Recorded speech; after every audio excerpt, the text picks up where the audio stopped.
नून league और peoples party की बनती हुई दिखाई नहीं दे रही। पीपल्स पार्टी लाहौर की सेक्रेटरी तलाश फायजा मलिक साहिबा को सेनेट का टिकट जारी किया। प्रोग्रामों में तो आपको पता है पीटीआई वाले जो है वो गालियां निकालना ये सवाब समझते हैं। बहरहाल ये इनकी तरबियत का हिस्सा है। बजट पर बहस जो है वो समेट ली जाएगी। आज भी जो है वो मुख्तलिफ अरकान असेंबली की जानिब से बजट पर बहस का सिलसिला जारी रहा। फैसलाबाद में पतंग की डोर फिरने से जो नौजवान आसिफ की जो हलाकत हुई, उस बच्चे की वीडियो देखकर जो है वो दिल मुट्ठी में आ जाता है।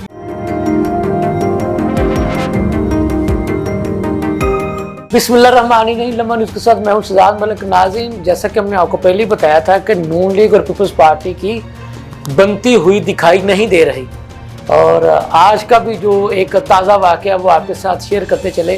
पाकिस्तान पीपल्स पार्टी ने सेनेट की नशिस्त, पंजाब की जो एक नशिस्त थी, उसके लिए अपनी खतून उम्मीदवार पीपल्स पार्टी लाहौर की सेक्रेटरी तलाश फायजा मलिक साहिबा को सेनेट का टिकट जारी किया। और पीपल्स पार्टी का ये ख्याल था कि वो मुस्लिम लीग नून के साथ सीट एडजस्टमेंट के नतीजे में इस नशिस्त को जो है वो नून लीग और पीपल्स पार्टी की मुश्तरका उम्मीदवार के तौर पर लेकर के आएंगे।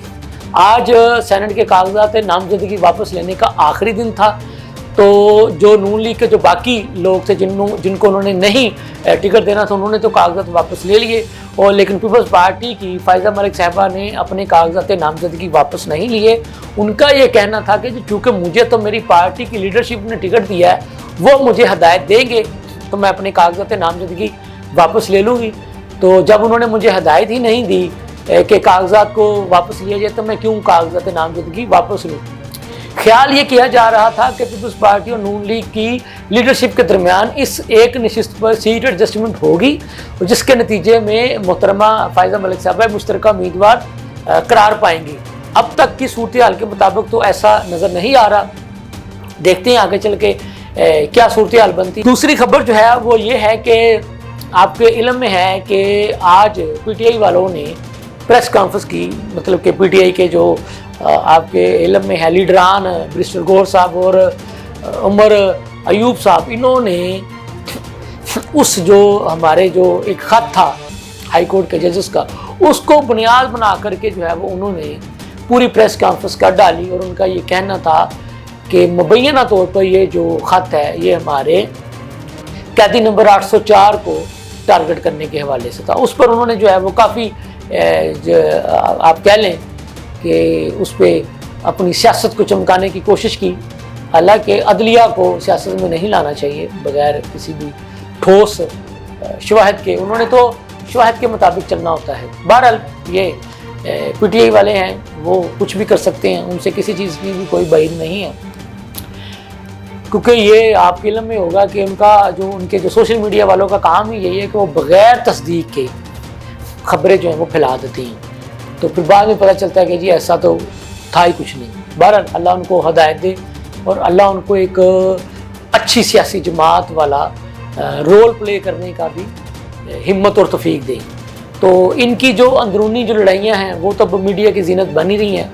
आपने टीवी चैनल्स के मुख्तलिफ स्क्रीनों पे देखा, हम भी आपको बताते रहते हैं कि इनके जो अजलास होते हैं उनमें ये कैसे जो है एक दूसरे के ऊपर जो है वो तनकीदी नश्तर बरसाते हैं। जब हम इन बातों का जिक्र करते हैं तो इनके जो फॉलोअर्स हैं वो बजाय इस चीज़ के कि वो जमहूरी रिवायात का मुजाहरा करे और तनकीद को खुले दिलों तस्लीम करे, और हम तो वो बात करते हैं जो इनके लोग करते हैं, तो ये उनको तो कुछ नहीं कहेंगे। लेकिन जो हम जैसे लोग जो इन्हीं की लीडरशिप की बातों को अपने प्रोग्राम का हिस्सा बनाते, तो ये हमें जो है आपको पता ही है कि कैसे गाली गलौज का हिस्सा बना लेते हैं। और मेरे प्रोग्रामों में तो आपको पता है पीटीआई वाले जो है वो गालियाँ निकालना ये सवाब समझते हैं। बहरहाल ये इनकी तरबियत का हिस्सा है। और चूँकि इनके लीडर के बकौल ये उनका शऊर है और किसी को गाली गलोच निकालना शऊर है, तो फिर इस सोच पे इन्ना लिल्लाहि व इन्ना इलैहि राजिऊन पढ़ लेना चाहिए। और वो लीडर जो एक तरफ दावेदार है कि मैं रियासत मदीना बनाऊँगा, तो दूसरी तरफ उसके जो फॉलोअर्स जो हैं वो अपने ऊपर तनकीद का जवाब भी गाली गलौज से देते हैं। तो अल्लाह इनकी इस किस्म की जो है वो रियासत मदीना से बचाए। रियासत मदीना का तो मतलब ये होता है कि आपके अंदर बात सुनने का हौसला भी होना चाहिए। तो और आपको याद होगा कि हमारे तो खुलफा ने यहाँ तक कह दिया था कि अगर कोई जानवर भी भूखा मरेगा तो उसका भी जवाब हमने देना है। तो उन्होंने अपने आप को पेश किया था। تو ان کی تو اصلاح کے لیے بھی اگر کوئی بات کی جائے تو یہ اس کو جو ہے وہ آگے جناب مرنے مارنے پر گالی گلوچ پر نکل پڑتے ہیں. بہرحال اللہ ان کو ہدایت دے اور میری دعا ہے کہ اللہ ان کو ہدایت دے اور یہ ایک سیاسی جماعت کی طرف آ جائیں, لوٹ آئیں. تیسری بات یہ ہے کہ جیسا کہ ہم آپ کو روز بتا رہے ہیں کہ پنجاب اسمبلی کا بجٹ اجلاس جاری ہے. آج بجٹ پر بحث جو ہے وہ سمیٹ لی جائے گی. آج بھی جو ہے وہ مختلف ارکان اسمبلی کی جانب سے بحث پر بجٹ پر بحث کا سلسلہ جاری رہا. وہی روٹین کی باتیں, حکومتی اراکین نے اس کو عوام دوست قرار دیا, اپوزیشن والوں نے اس پر تنقیدی نظر برسائے. بہرحال جیسا کہ ہم نے آپ کو بتایا نا کہ یہ ایک حصہ ہوتا ہے. چوتھی جو دل خراش بات جو میں نے کرنی ہے وہ فیصل آباد میں پتنگ کی ڈور پھرنے سے جو نوجوان آصف کی جو ہلاکت ہوئی ہے وہ واقعہ خدارہ. والدین جو ہے وہ ہوش میں آئے. سارا کام ریاست کا نہیں ہوتا, سارا کام انتظامیہ کا نہیں ہوتا. والدین کو بھی اپنی ذمہ داریوں کا مظاہرہ کرنا ہوگا. جن کے بچے چھتوں پر جو ہے وہ پتنگیں اڑاتے ہیں یا جن کے بچے جو ہیں وہ بیچتے ہیں, میں یہ نہیں کہہ رہا ریاستی اداروں کی, پولیس کی یا انتظامیہ کی کوئی ذمہ داری نہیں ہے, وہ بھی ذمہ دار ہیں.